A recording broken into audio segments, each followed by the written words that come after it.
Hello and welcome back to the YouTube channel MB academy. सीधा topic शुरू करते हैं और टॉपिक से पहले कुछ सेंटेंसेस लिखवाता हूं, फिर उसी को थोड़ा सा डिस्कस करते हैं क्योंकि वो टॉपिक जो है इन सेंटेंसेस से रिलेट करता है। I read the book. We can say that I eat an apple. I eat the apple. अच्छा, आप लोग सोचते होंगे कि यहाँ पे मैंने द क्यों लगाया, यहाँ पे ए क्यों लगाया, यहाँ पे एन क्यों लगाया, यहाँ पे फिर से द क्यों लगाया। अगर ये कंसेप्ट क्लियर करना चाहते हो तो फिर आप लोगों ने इस वीडियो को एंड तक देखना है, क्योंकि आज जो मैं पढ़ने जा रहा हूँ वो है आर्टिकल्स, और ये सारे क्या है, आर्टिकल्स है। तो आर्टिकल्स की यूजेजेस का सही से पता लग जाएगा। तो स्टे ट्यून्ड। पहले पढ़ते हैं कि आर्टिकल होता क्या है। जी, आर्टिकल हमारे पास इंग्लिश ग्रामर का वो टर्म है जो कि क्या करता है, जो कि मॉडिफाई करता है किस चीज को, नाउन को। किस चीज को, नाउन को। So it is used to modify, या we can define it like this, it is used to modify a noun is specific or unspecific। तो इसका क्या मतलब हुआ, यानी इंग्लिश ग्रामर का ये वो टर्म है जो किसी नाउन से पहले इस्तेमाल होता है, और ये जिस नाउन से पहले इस्तेमाल हो जाए उसी नाउन के बारे में हमें इंफॉर्मेशन देता है कि वो नाउन स्पेसिफिक है या अनस्पेसिफिक है। इसके दो टाइप्स है।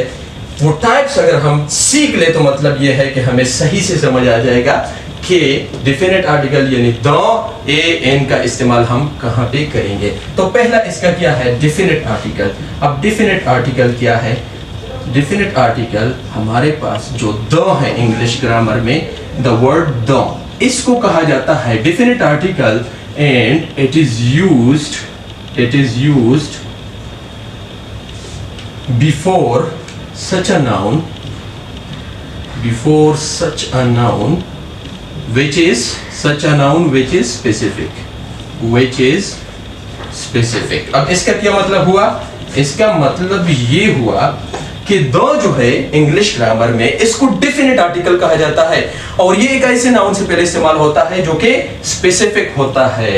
यानी हम यहाँ पे एग्जांपल लिख सकते हैं। किस तरह हम एग्जांपल लिख सकते हैं कि द डॉन न्यूज़पेपर, या हम लिख सकते हैं कि द होली कुरान। अब ये देखिए, ये हमारे पास क्या है, ये हमारे पास स्पेसिफिक नाउन है, तो उससे पहले हमने द लगाना है। अब देखिए कुछ एक्सेप्शंस है, थोड़ा सा एक्सेप्शंस को सीख लेते हैं। इसको आप जल्दी जल्दी नोट कर ले, इसको मैं मिटाने जा रहा हूँ।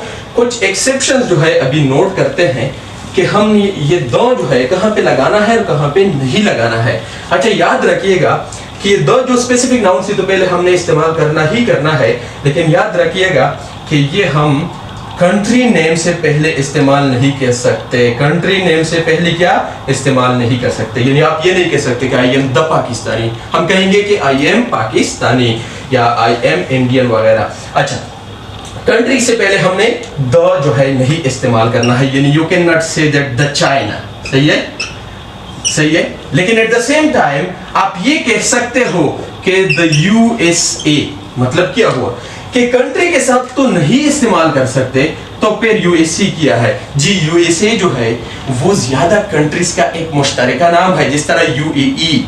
तो यहाँ पे हम द लगा सकते हैं, यानी ग्रुप के साथ या क्लास के साथ हम क्या लगा सकते हैं, द लगा सकते हैं। लेकिन सिंगल अगर कंट्री नेम है तो उसके साथ द नहीं लगा सकते।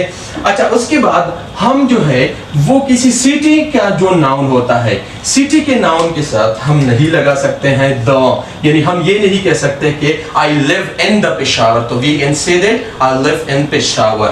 तो समझ आ रही है, कंट्री नेम और सिटी, इन दोनों के साथ हम नहीं इस्तेमाल कर सकते। साथ में हम बता सकते हैं कि यार स्ट्रीट के साथ भी हम नहीं इस्तेमाल कर सकते हैं क्या, द। समझ आ रही है। तो इसके साथ भी नहीं इस्तेमाल कर सकते, इसके साथ भी नहीं इस्तेमाल कर सकते, और इसके साथ भी इस्तेमाल नहीं कर सकते, ये याद रखिएगा। और ये रिवर जो है, रिवर के साथ किस चीज के साथ इस्तेमाल होता है अभी वो लिखवाता हूं। दूसरी साइड पे रिवर जो है, जितनी भी रिवर्स है उससे पहले आप द जो है लगा सकते हैं। रिवर, तो इससे पहले आप द लगा सकते हैं। होली बुक्स जितने भी हो गए, होली बुक्स हमारे पास कौन कौन से हैं?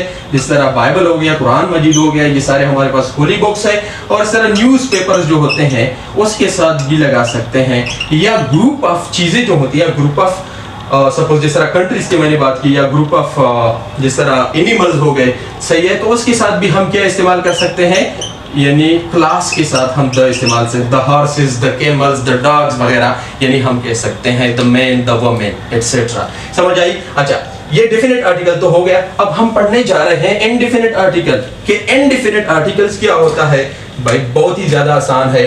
दूसरे नंबर पे इनडेफिनेट आर्टिकल वो क्या होता है, चलो वो पढ़ते हैं कि इनडेफिनेट आर्टिकल जो है it is divided into two parts, a और एन। ए और एन को क्या कहा जाता है? इनडेफिनेट आर्टिकल कहा जाता है।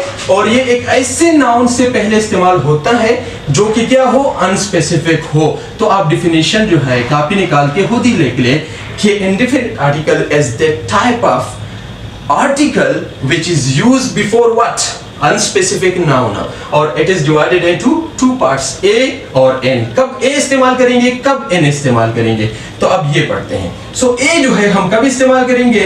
सो it is used before such an unspecific noun, it is used before such an unspecific noun which gives us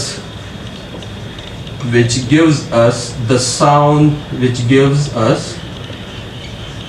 sound of what? Consonant.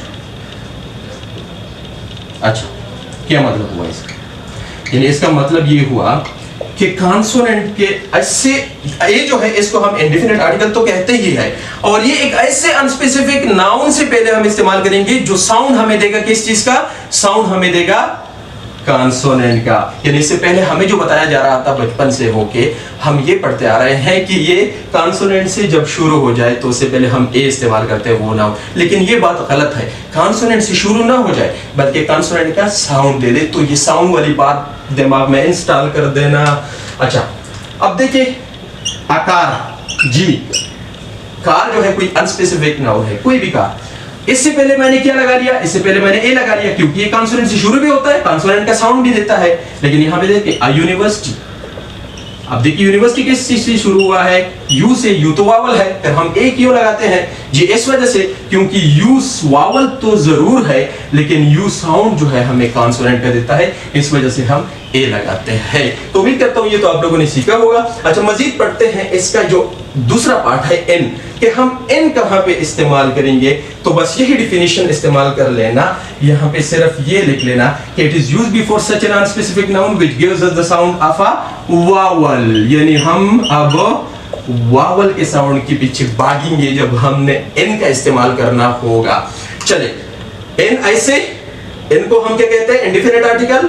और ये एक ऐसे अनस्पेसिफिक नाउन से पहले इस्तेमाल होगा जो हमें साउंड देगा वावल का। साउंड वाली बात इंस्टॉल करें और दूसरी बात को डिलीट करें कि शुरू हो जाए वावल से या शुरू हो जाए कॉन्सोनेंट से। ठीक है, तो साउंड वाली बात को इंस्टॉल करना पड़ेगा। अब हम एग्जांपल लिख सकते हैं कि भाई एन एप्पल, सपोज हम कह सकते हैं कि एन एप्पल। अच्छा, आप देखिए एप्पल जो है ए से शुरू भी हुआ है वावल से, और साउंड भी किस चीज का देता है? साउंड भी देता है हमें किस चीज का? हमें वावल का साउंड भी देता है। तो हमने एन इस्तेमाल किया, काफी हद तक तो वो डिफिनेशन ठीक रहा। लेकिन दूसरी जगह पे आ जाए एन आवर, अच्छा एच यहाँ भी गया है, यहाँ पे तो एच साइलेंट आ रहा है, यानी एच का तो शुरू, ये तो शुरू भले ही कॉन्सोनेंट से हुआ है लेकिन साउंड हमें वावल का दे रहा है। तो वावल का साउंड है, हमने तो भाई इंस्टॉल किया हुआ है वावल का साउंड जो होगा, तो उससे पहले हमने एन का इस्तेमाल करना है। तो आज के लेक्चर में हमने आर्टिकल पढ़ा और साथ साथ उसके दो टाइप्स। आर्टिकल क्या है? आर्टिकल हमारे पास इंग्लिश ग्रामर का वो टर्म है जो कि इस्तेमाल होता है किसी नाउन से पहले, और जिस नाउन से पहले इस्तेमाल हो जाए फिर उसी नाउन के बारे में इंफॉर्मेशन भी देता है कि वो नाउन स्पेसिफिक है या अनस्पेसिफिक है। तो ये हमें कौन देता है इंफॉर्मेशन? उसके दो टाइप्स है, फिर डेफिनेट और इनडेफिनेट आर्टिकल। डेफिनेट आर्टिकल दो जो है ये स्पेसिफिक नाउन से पहले इस्तेमाल होता है, और इनडेफिनेट आर्टिकल हमारे पास दो पार्ट्स में पर मुश्तमिल है, ए और एन, और ये दोनों जो है अनस्पेसिफिक नाउन से पहले इस्तेमाल होता है। कब ए इस्तेमाल करेंगे, कब एन, ये हमने डिटेल से पढ़ा। तो अगर आपका कोई क्वेश्चन है तो कमेंट सेक्शन में बता दें। और एक बात याद रखना, अगर कोई पैराग्राफ है, अगर कोई पैराग्राफ है, यानी पैराग्राफ का मतलब ये है कि अगर सेंटेंसेस जो है ज्यादा किसी ने लेके हैं एक ही सीक्वेंस में, सपोज है कि आई ate an apple। अच्छा, ये मैंने एक सेंटेंस लिखा, यहाँ पे एन लिख लिया। अगर मैं दोबारा इस एप्पल के बारे में बात करूंगा तो फिर भले ही ये एन मैंने यहाँ पे लगाया यानी अनस्पेसिफिक है, लेकिन फिर यहाँ पे ये स्पेसिफिक बन जाएगी, तो फिर ये बनेगा the Apple smells good etcetera etcetera. आपने जो भी कहानी बनानी है भाई बनाते जाओ, कोई फर्क नहीं पड़ता है। यानी ये मैंने समझाना था कि अगर किसी पैराग्राफ में पहला जो नाउन इस्तेमाल हो जाए अगर वो अनस्पेसिफिक है, लेकिन आप उसी अनस्पेसिफिक नाउन के बारे में दोबारा बात करते हैं, यानी मजीद सेंटेंसेस में इस्तेमाल करते हैं वही नाउन, तो वो बन जाएगा आपका स्पेसिफिक, पर आपने द इस्तेमाल करना है।